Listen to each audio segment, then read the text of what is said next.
नाज़रीन, इस वक्त मैं खड़ा हूँ एबटाबाद से आगे कलंदराबाद एक गांव है, वहाँ पे बिशारत अवान साहब, हमारा एज में तो शायद थोड़ा फ़र्क होगा, लेकिन मेरे बहुत अच्छे दोस्त हैं। पाकिस्तान में मेरी पहली मुलाकात है।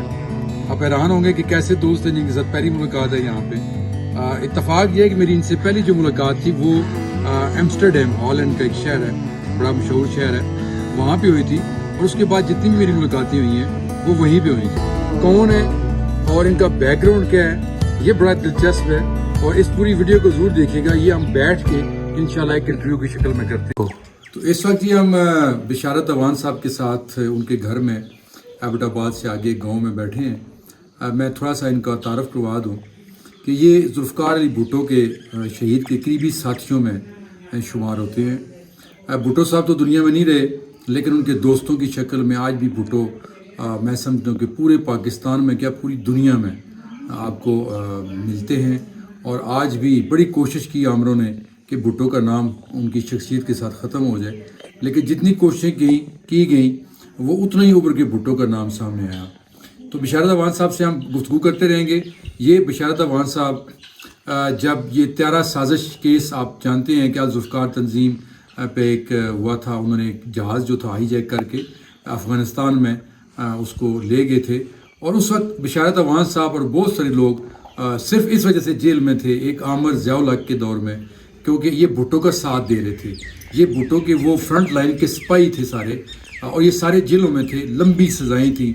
और इनको शायद भुट्टो की तरह या तो फांसी दे दी जाती या फिर सारी ज़िंदगी उनकी जेल में गुजरती। लेकिन वो जब 13 वहाँ पे ले गए तो उसके बदले में फिर ये जो लोग जेल में थे, कुछ 400-450 या 500 लोग थे, उनको रिहा किया गया। और फिर ये मुख्तलिफ दुनिया के मुल्कों में, जिन्हें ज़मीर का कैदी भी कहा जाता है, वो रिहा किए गए और फिर ये चले गए। तो इन्होंने हॉलैंड को सेलेक्ट किया और उस वक्त से लेके 79 से लेके आज तक ये हॉलैंड में अपना बिज़नेस करते हैं। बाकी हम सवाल जो आपकी सूरत में इनसे बात करेंगे।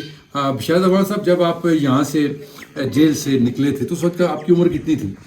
जब मैं यहाँ से निकला हूँ राय साहब, मेरी उस वक्त 29 साल की। यानी आप जवान थे, मुकम्मल भरपूर जवान था। और जेल जो थी वो आजकल जहाँ पे जना पार्क बना हुआ है, मेरा ख्याल है ये जेल होती थी उस वक्त। ये जेल थी पिंडी की कह लो या पाकिस्तान की बदनुमा जालिम अंग्रेज़ की बनाई हुई जेल थी। मैंने वहाँ तकरीबन 3.25 साल भुट्टो साहब के साथ गुजारे हैं। और जिस रात भुट्टो शहीद को फांसी के तख्ते पर लटकाया गया है, उस वक्त मैं उसी जेल में था। मेरे और भुट्टो साहब के दरमियान यानी मेरा जो सेल था उस वक्त की 5 चक्की, और भुट्टो साहब का जो सेल था वो रेडी के बिल्कुल साथ जनरल वार्ड को उन्होंने सब जेल करार दिए थे। तकरीबन 1.5-2 फरलांग का फैसला था। और इन्होंने बिशारत अवान साहब ने एक बात की है, मैं आया हूँ तो उस वक्त से मेरे दिमाग में वो घूम रही है कि कितनी बड़ी बात है। इन्होंने कहा कि मैं चाहूँगा कि ये अपनी ज़ुबान से कहेंगे कि जब भुट्टो शहीद का जनाजा पढ़ा गया तो कितने लोग थे, और जब ज़ियाउल हक जिसने भुट्टो को फांसी दी थी तो उसकी ये खुद ही तशरीह करेंगे। और जो बात आपने की जी, मैं चाहता हूँ ज़रा वो दोहराएँ कि वो क्या थी। राज साहब, बड़ी दिलचस्पी बात की है और दूसरी सदमे वाली भी बात है, लेकिन हकीकत है।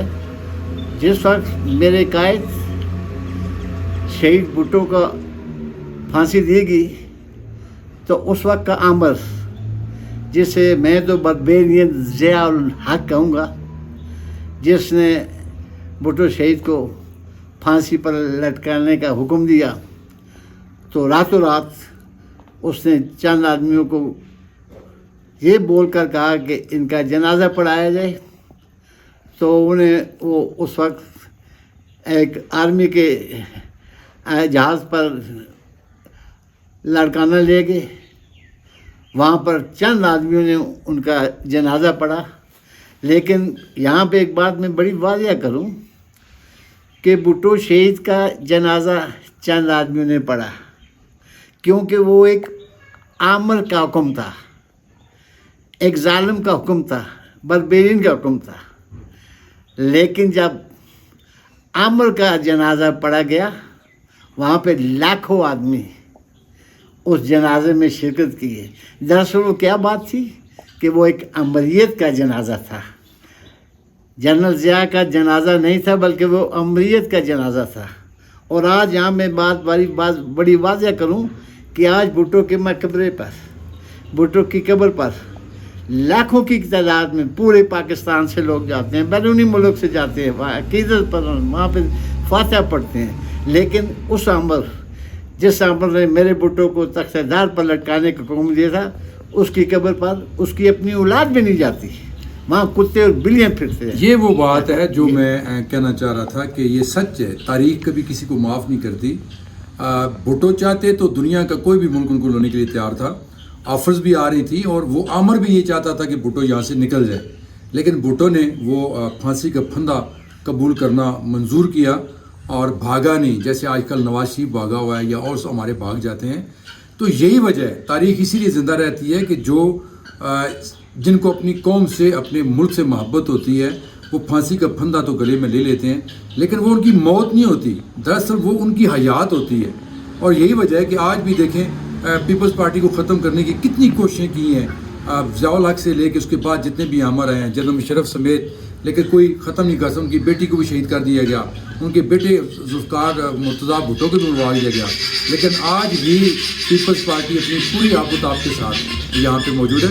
मैं आपसे ये सवाल करना चाहूँगा सर कि क्या कभी ज़िंदगी के किसी मोड़ पे, क्योंकि आपको इसी वजह से अपना मुल्क छोड़ना पड़ा, लंबा अरसा आपने जेल में गुजारा, तो ज़िंदगी के किसी मोड़ पे कभी आपको ये पछतावा हुआ कि मैं क्यों भुट्टो के साथ था, मुझे क्यों इस वजह से मुल्क बदली इख्तियार करनी पड़ी, और फिर मैं कभी ऐसा भी हुआ?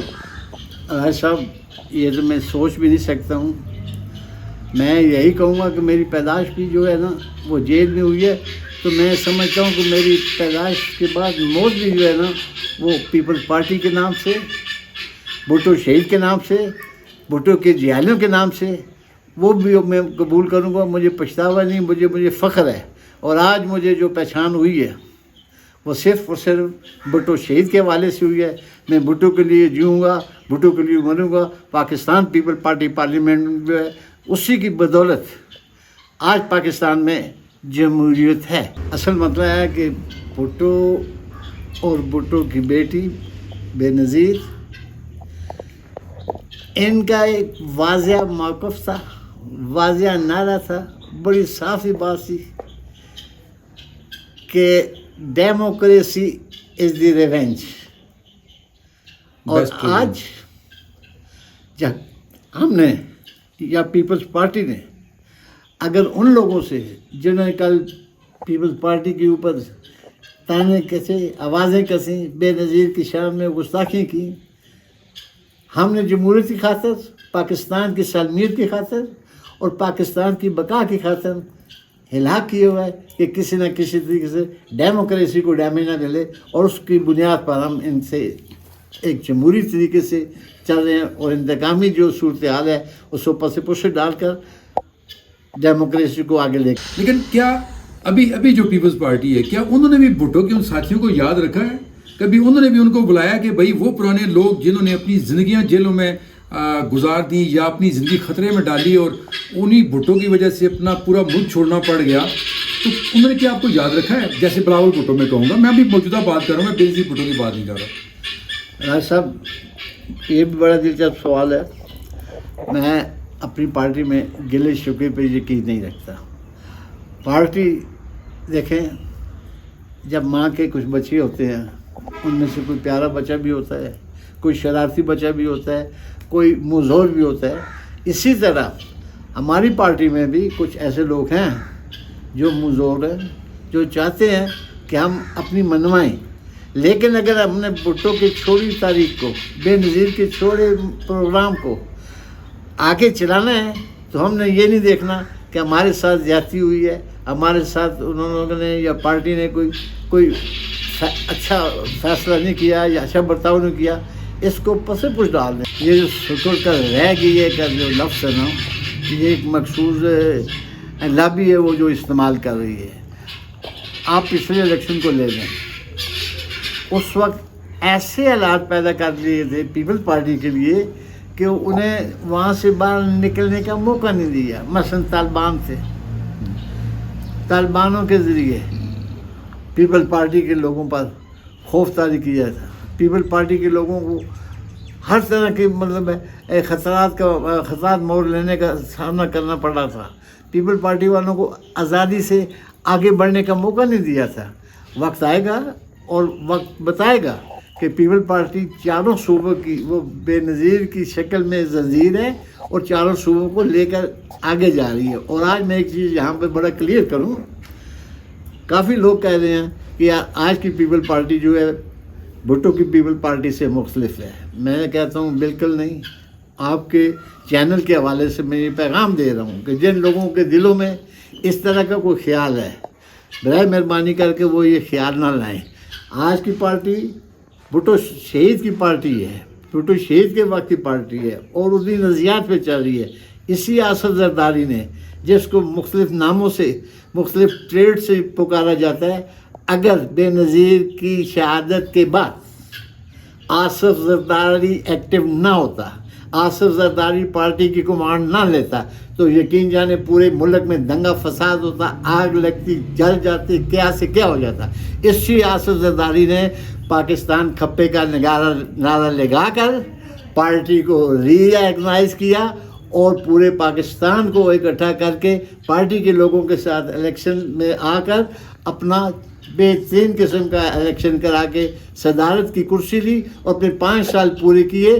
اور یہ ان کی بات سے میں اتفاق کرتا ہوں کہ پیپلز پارٹی کے دور میں جتنا ہم نے میڈیا نے آصف زرداری پہ تنقید کی یا پیپلز پارٹی پہ تنقید کی, اتنا شاید تاریخ میں کبھی نہیں ہوا.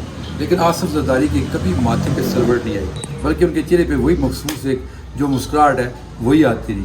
آپ نواز شریف کا دور اٹھا کے دیکھ لیں, ابھی کا دور دیکھ لیں, مطلب شہباز شریف کا دور دیکھ لیں کہ کتنے صحافیوں کے خلاف مقدمات درج ہو رہے ہیں, کتنے چینلز کو بند کیا جا رہا ہے. پنجاب میں دیکھیں تو کل ہی ہمارے جیو کے رپورٹر وقار ستی کے خلاف پنجاب میں پنڈی میں ایک پرچہ دے دیا گیا تو انہیں مذہب, حالانکہ اس نے تو وہی ٹویٹ کی جو عمران خان نے بولا تھا, وہی اس نے الفاظ کاپی کیے اور اس کے اوپر پرچہ دے دیا گیا. اس سے پہلے ہمارے محسن بیگ کے اوپر بھی عمران خان نے پرچہ دیا, اس کے گھر میں پولیس بھیجی, تشدد کروایا. جو آج شہباز گل کے حوالے سے چیخ رہا ہے کہ جی بڑی زیادتی ہو گئی ہے, بڑا ظلم ہو گیا ہے, تو کیا محسن بیگ جو اسلام آباد کا ایک بہت بڑا نام ہے, ایک صحافی ہے, اس کے ساتھ ظلم نہیں ہوا تھا؟ وہ تو نہیں ڈرا, وہ تو نہیں رویا, وہ تو نہیں چیخا. اس نے تو تھکڑیاں پہن کے بھی یہ کہا تھا کہ عمران خان تو گیا, اور عمران خان پھر گیا. تو یہ میں ان سے اتفاق کرتا ہوں کہ پیپلز پارٹی نے کبھی بھی نہ صحافت سے اور نہ ہی کبھی سیاست سے انتقام لیا ہے. اور یہ 100% میں بشارت اوان صاحب کی یہ جو پختہ سوچ ہے, اس سوچ کی ضرورت ہے ہمارے ملک میں سیاست کے حوالے سے کہ, اور یہ بڑی گندی سوچ ہے, میں سمجھتا ہوں بڑی انتقامی سوچ ہے مسلم لیگ نون اور پی ٹی آئی کے دوران, کہ ان کے اندر برداشت نہیں ہے, ان کے اندر تحمل نہیں ہے. یہ اپنا سیاسی انتقام لیتے ہیں, لوگوں کو جیلوں میں ڈالتے ہیں ایک دوسرے کے, اور بعد میں آصف زرداری کے اوپر جتنے مقدمے تھے 11 سال 10 سال جیل میں رکھا, وہ کس نے بنائے تھے؟ وہ انہی نے, نواز شریف اینڈ کمپنی نے بنائے تھے. لیکن آصف زرداری نے ان کے خلاف جتنے مقدمے بنائے وہ بھی آپ کے سامنے ہیں, اور جو انہوں نے سیاسی انتقام لیا وہ بھی آپ کے سامنے ہیں. یہ بالکل صحیح ہے. بشارت اوان صاحب آپ کا بہت شکریہ. یقین کریں کہ آپ سے بات کر کے بڑا مزہ آیا, آپ کے گھر آ کے بڑا مزہ آیا, میرے بچوں نے بڑا انجوائے کیا, اور زندگی رہی تو پھر آپ سے ملاقات ہوگی, یہاں نہیں تو ایمسٹرڈیم میں تو ضرور ہوگی. ہمیں دعاؤں میں یاد رکھیے گا. اور میں یہ سمجھتا ہوں کہ آپ ابھی بھی ماشاءاللہ بڑے صحت مند ہیں, بڑے ایکٹیو ہیں, آپ کی سوچ آج بھی بڑی زبردست ہے. تو آپ خاموش ہو کے نہ بیٹھیں, جیسے کہ آپ نے خود کہا کہ ہمیں سے کوئی غرض نہیں ہے کہ ہمیں پارٹی پوچھتی ہے یا نہیں پوچھتی ہے. تو آپ اپنے لوگوں کو جہاں جہاں آپ کی رابطیں آرگنائز کریں, کیونکہ اس ملک کو حقیقی معنوں میں وہی بھٹو والی سیاست چاہیے, بے نظیر بھٹو والی سیاست چاہیے. عدم برداشت والی جو سیاست ہے وہ ہمارے ملک کو بڑی تباہی کی طرف لے کے جا رہی ہے. ناظرین, انشاءاللہ تعالیٰ ان کے ساتھ ہمارا میڈیا کے ذریعے رابطہ رہے گا, اخبار کے ذریعے بھی, ہمارے چینل کے ذریعے بھی.